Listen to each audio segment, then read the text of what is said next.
The tower that refused to fall. The wild story of Watts Towers.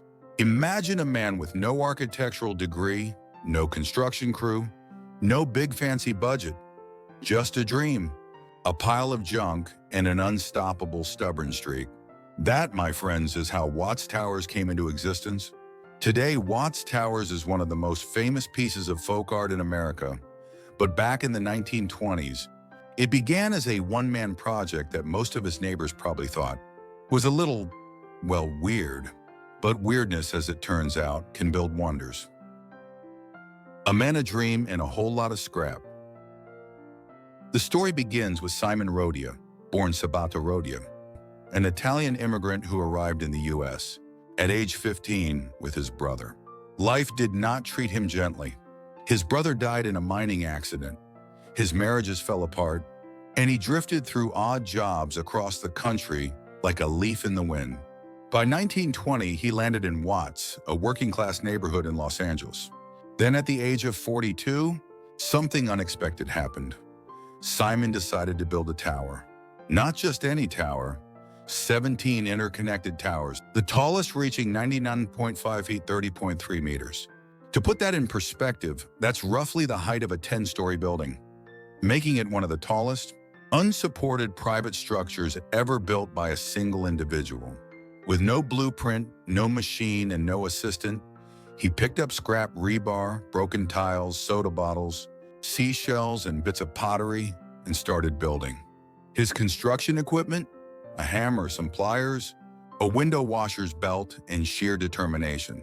To bend steel pipes, he jammed them under nearby railroad tracks and muscled them into shape with his bare hands.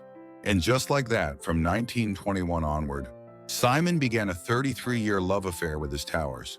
Every day after work, he climbed, hammered, glued, and tiled. He called the place Nuestro Pueblo, Spanish for our town. The neighborhood circus, love, laughter, and a few rocks. Watts was a lively neighborhood, and Simon became something of a local legend, or a punchline. Depending on who you asked, children loved him.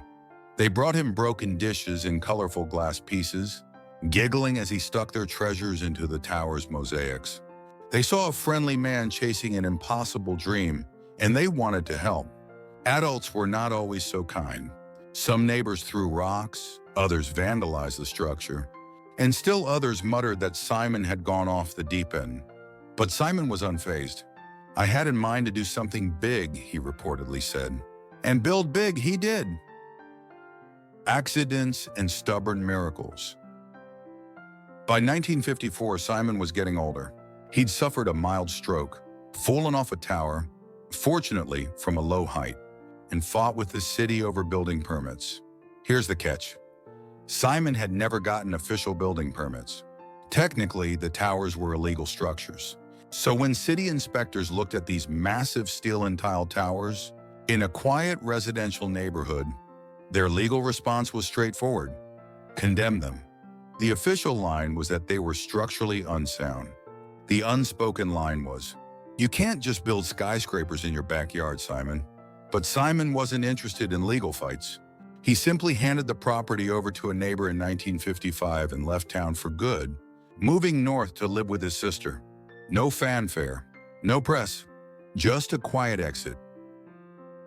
How 2 men and a test saved the towers. In 1959, actor Nicholas King and film editor William Cartwright bought the towers from Simon's neighbor for $2,000, not because they wanted to live in a junk castle, but because they wanted to save it. The city agreed to give the towers one final test. If they could withstand 10,000 pounds of lateral force, they could stay. If not, they'd be flattened. Engineers attached cables, pulled, strained, measured, and the towers didn't budge. Not even a quiver. Simon's homemade masterpiece passed the test with flying colors. The structure that the city called unsafe was in fact rock solid. From junk to jewel, becoming a landmark. Once saved from destruction, the Watts Towers became a beacon of outsider art, a celebration of creativity that lives outside museums and galleries. In 1990, the towers were declared both a National Historic Landmark and a California historical landmark. Restoration efforts have kept them standing through earthquakes and storms. Even the powerful 1994 Northridge earthquake only knocked loose a few tiles. Not bad for something built out of soda bottles and scrap metal. A tower that outlived a riot. Just 10 years after Simon's death, Watts' rebellion erupted in 1965, shaking Los Angeles to its core. Businesses burned, tensions soared, and much of the neighborhood was left in ruin. But through the smoke and chaos, the Watts Towers stood untouched. They became, almost overnight, a symbol of endurance and community identity, a kind of silent giant watching over the neighborhood. In response to the need for positive spaces, the Watts Towers Art Center was established in 1968. Its mission was simple but powerful: to turn the creative energy of the community toward art, education, and culture. The center offered youth art classes, music programs, and cultural festivals that continue to this day. To many locals, the towers weren't just sculptures. They were proof that something beautiful could rise from struggle. The tower that inspired the world. The Watts Towers have appeared in films, music, TV shows, books, and even video games. They've danced in the background of Sonny and Cher's movie Good Times were featured in the 1970s. Concert documentary Wattstax, and showed up in Grand Theft Auto V under the name Rancho Towers.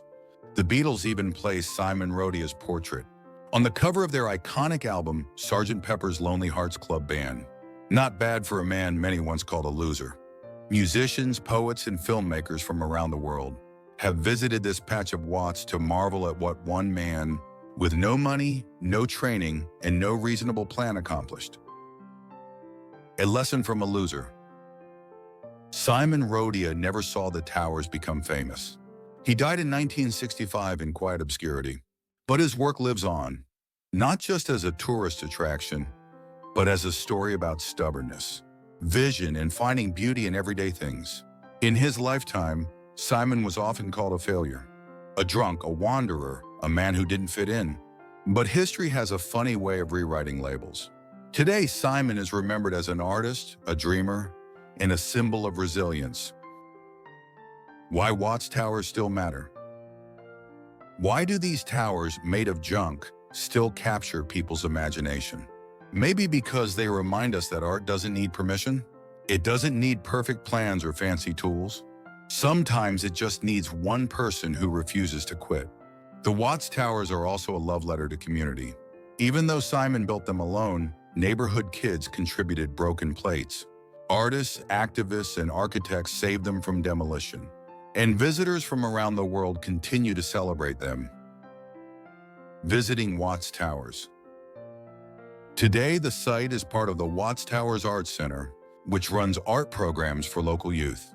Festivals like the Day of the Drum and Jazz Festival happen here every year, bringing music, laughter, and creativity back to the same ground, where Simon once worked alone in silence.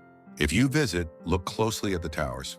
You'll see soda bottles, ceramic tiles, seashells, and bits of mirror reflecting the sun. You'll also see the fingerprints of a man who never gave up. One final thought.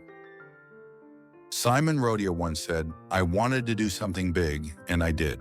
The Watts Towers prove that greatness can grow from the most unexpected places: a backyard, a pile of junk, and a stubborn dream. So next time someone calls your idea crazy, think of Simon.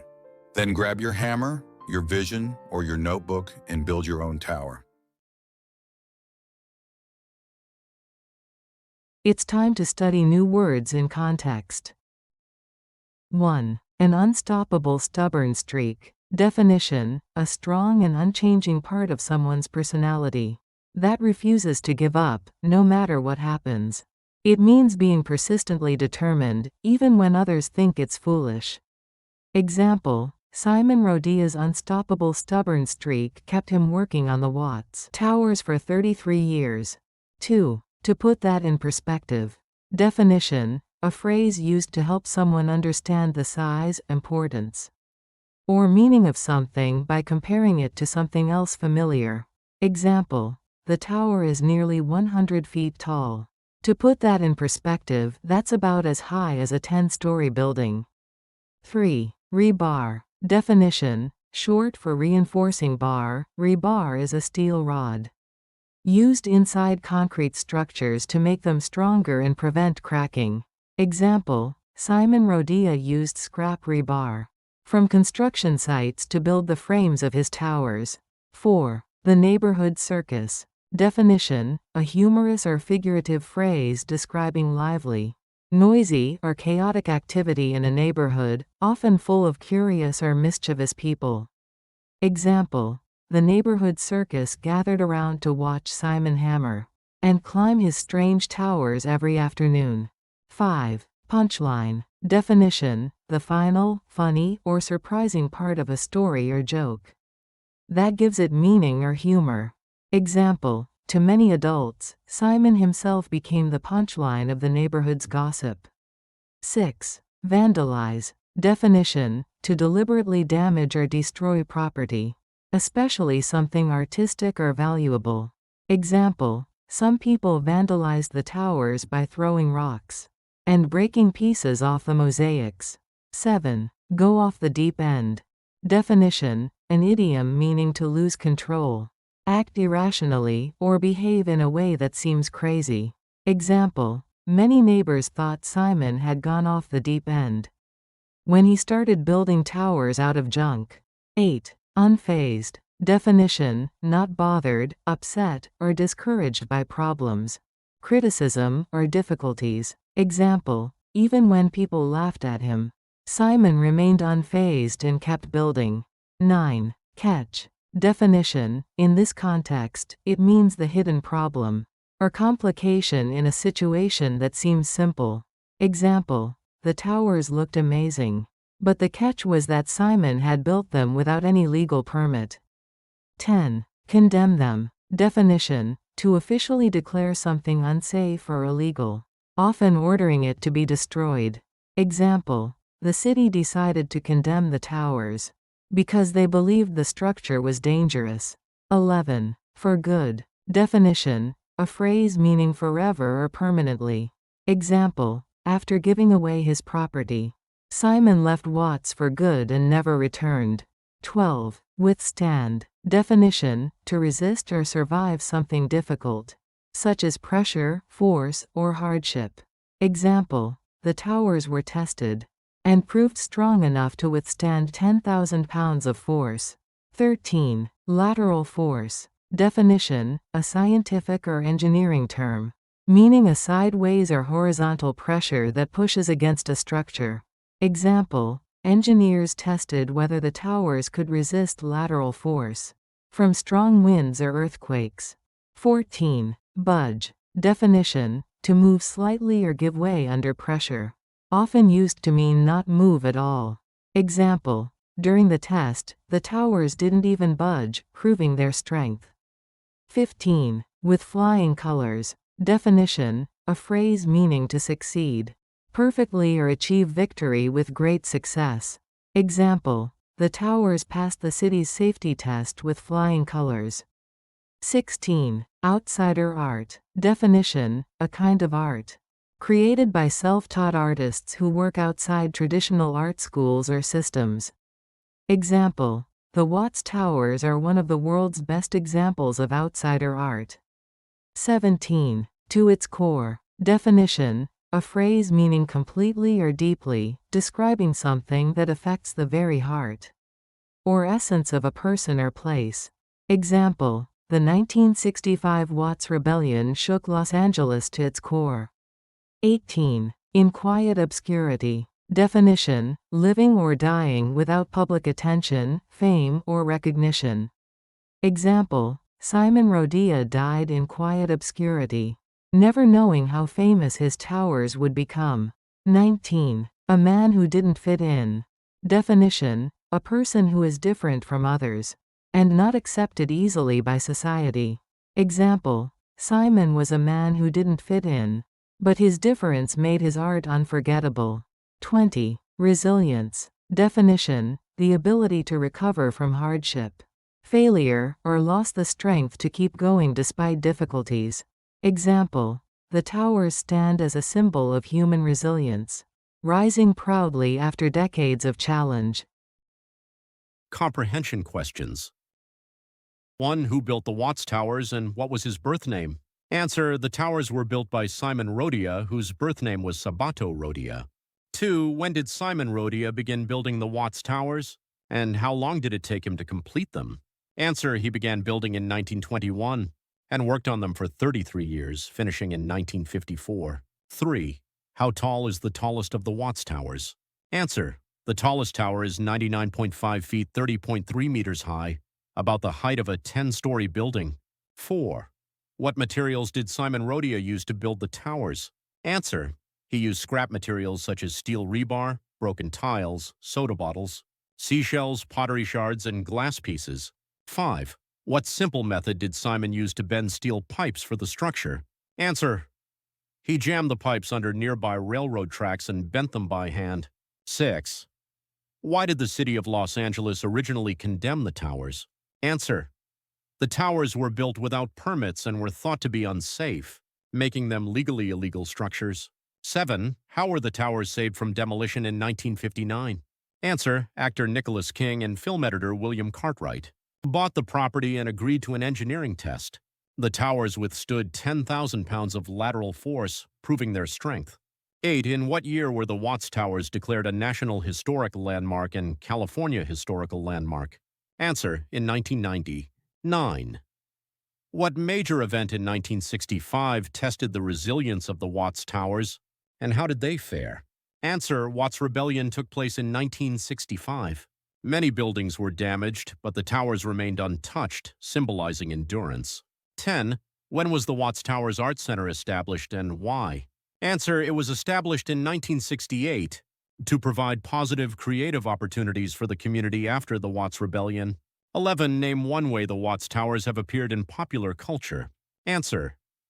They've appeared in films like Good Times with Sonny and Cher, TV shows, music videos, and video games like Grand Theft Auto V. Simon Rodia's portrait also appears on the cover of Sgt. Pepper's Lonely Hearts Club Band by the Beatles. 12. What is the main symbolic message of Simon Rodia's work? Answer. It shows that great achievements can come from ordinary materials and determined individuals. Art doesn't need permission, only passion and persistence.